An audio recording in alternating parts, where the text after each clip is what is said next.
How to Make Our Mental Pictures Come True by George Schubel, 1922. Part 1. Mechanics of Visualizing. Photography of the Mind. In establishing a basis for the study of visualizing, we can think of no more simple beginning than to compare it to photography. The theory, the mechanical principles and the technique applying to both are the same. Visualizing is the inner process, while photography merely is the outer process. Or we can say that the one is the hidden process, the other is the hidden process revealed. In visualizing, a method of mental operation is employed which brings into play a group of principles operating innerly in mind. Photography employs a method of operation which brings into play this same group of principles. The difference being that they are operating outwardly in reproducing outward things. The various mental movements necessary in reproducing the thought images or mental objects of our consciousness are no different, as we shall see, from the various movements necessary on the part of the photographer in reproducing an outer object. Briefly stated, visualizing is an inner application of certain principles of which we can become cognizant by observing the corresponding outer application, which we call photography. In fact, photography is visualizing made outwardly visible to our objective senses. It is visualizing visualized into outward form so that outward things can be reproduced for us in the same manner in which they are reproduced in the mind.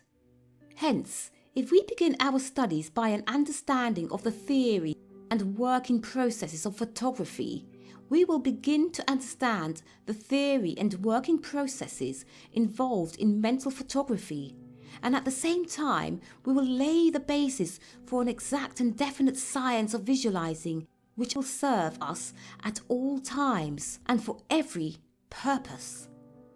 We know that when we apply the principles of photography, when we operate the mechanical parts of the camera, the lens, the rangefinder, the shutter, in a certain way, and when we apply the proper chemical elements in a proper manner, then we are able to reproduce an object with an unerring accuracy. So, with the mental, mechanical, and chemical principles and faculties involved in reproducing our desires and thought images, when we apply them correctly, we will get outward results that are just as definite, just as truthful, just as accurate reproductions as those produced by the intelligent photographer. Of course, diligent study and application are necessary. The photographer could not be successful in his reproductions if he were not completely familiar with the essentials and methods involved in reproducing objects, and in the same manner, we must be completely familiar with the essentials and methods involved in visualizing if we are to expect the same positive results. The law of cause and effect applies here as elsewhere. In addition, we need to believe in the outcome of our work. Somewhat later, we will touch more fully upon this point. Let us simply say here that we do not disbelieve the fact of photography. We do not doubt that its employment will bring about certain definite results in the matter of reproduction.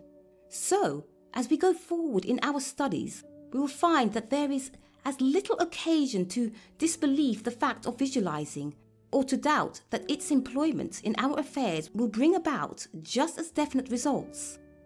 If then the camera and all the other essentials of photography can reproduce and outpicture the object toward which they are directed, how much more easily is it possible for the inner photographic equipment of the mind under like suitable conditions to reproduce and outpicture the object of our heart's desire towards which it is directed by means of proper thinking, substance out of which our mental pictures are made. Before entering upon a study of the mechanical principles and technique involved in photography, we are confronted with the same necessity which confronts the really good photographer. He must make himself familiar with the facts with which his mechanics and technique must deal, and so must we. We must familiarize ourselves with those mental factors with which our mind mechanics and technique deal. Let us see how this holds good in photography in order to apply it to our own study. We know that in photography, the very first of these factors is the object which is to be reproduced. If the photographer has studied physical science, he is familiar with the fact that this so-called object or concrete thing is reducible by formula into a state of lesser and lesser density until it can be resolved back to its original state. He knows that if the formula could be pursued, his object would be reduced to a point where it would become, again, a part of the universal substance to which physical science has given the name of ether. This all-pervading substance is believed to be the basis of all material objects. The study of visualizing must be based upon the same hypotheses, except that it goes a step beyond that of physical science and refers to a substance infinitely rarer as the basis of all things whatsoever hidden or revealed. The photographer, in pursuing his physical science studies, is informed that the most distinguishing quality of this ether substance is light. Wherever ether is, light is, and since this radiant ether substance is everywhere present, light is also everywhere present in all the reaches and immensity of infinite space. In fact, physical science will someday accept the fact that there can be no substance without light, and no light without substance. It is only a difference of vibration and tenuity which makes the seeming difference between what we know as pure light and matter, and the student will so understand this when substance or light after hereafter interchangeably used. In visualizing, we learn the same facts about the infinitely rare, all-pervading invisible substance with which we are to deal mentally, namely, that its most distinguishing quality is this same light, but in a mode of vibration infinitely rarer and finer than physical science can conceive. In fact, we are coming to find that what our mind substance is charged with is ambient quality in its purest state, acting upon it and through it. We speak of this light of the mind as being above the light of the sun in rarity. We speak of it as the unseen light that never shone on land or sea, and its wonderfully luminous power is implied when we say that a certain person has enlightened us, or when we say light has been given us, or light has been thrown upon the subject. Also, we speak of the light of understanding, the light of wisdom, the light of faith, and of a number of other illumined mental conditions and activities qualified by this mental light. The qualification in every instance is more than figurative.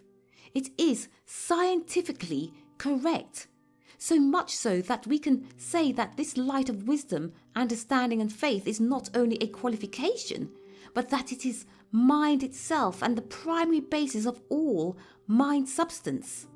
So we can say that in the same manner in which the outward light serves us, the luminous and vitalizing basis of the ether substance from which all things of the visible universe, including our physical selves, are formed, so, in an infinitely rarer sense, does the invisible light serve as the basis of that radiant mind substance which we call life, spirit, energy, or consciousness, and out of this light as we shall subsequently see, our mental pictures take form. This is the manner in which light takes on form in the physical sense, in which we recognize all outwardly visible objects, including the immense universe, and our more specialized selves, forever changing from the universal to the particular, from the unformed to the formed, from the undifferentiated to the differentiated, and from the unspecialized to the specialized. All physical objects are primarily of the substance of light, assuming shape and density according to the momentum of the outpush or initial movement coming from the invisible sense world to the visible sense world, so that trees, persons, hills, stars, landscapes, and all else visible are but the differentiated effects of the one primary light impulsing upon its own impalpable substance and formulating itself into literal objects of light, but so compactly that these objects become separately visible to us in contrast to the more general light out of which they have been formed. Now then, in laying the basis of our visualizing studies, we go beyond these remotest points of physical science and of the senses, and apply this same observation in regard to light to the formation of ourselves. We, I say, that the forming, specializing, differentiating, and objectifying power, energy, or life, call it what we will, is this same light operating in an infinitely rarer invisible and inner manner, forever acting upon, in and through its own uninformed, unspecialized, and undifferentiated universal conscious substance, so that it formulates, particularizes, specializes, differentiates, and objectifies itself into individualized forms which we recognize as our individual objective selves or minds, shaping itself out of the universal object sense consciousness and becoming the individual object sense consciousness, becoming in fact our very inner selves, objects of light. And in turn we can say that within ourselves this same continuous separative process of the light goes on, so that out of our inner illumined selves are formed our objects of thought, objects of light, which we qualify by the term bright thoughts, and by other terms descriptive of the substance of light out of which they are formed. We become conscious of the initial movement or outpush of the mind-light substance shaping itself through us in its most primary sense as motion, commotion, or as we are accustomed to call it, emotion. When the impulse is forcibly enough to motivate and sustain itself, a differentiation takes place in the form of what we call desire.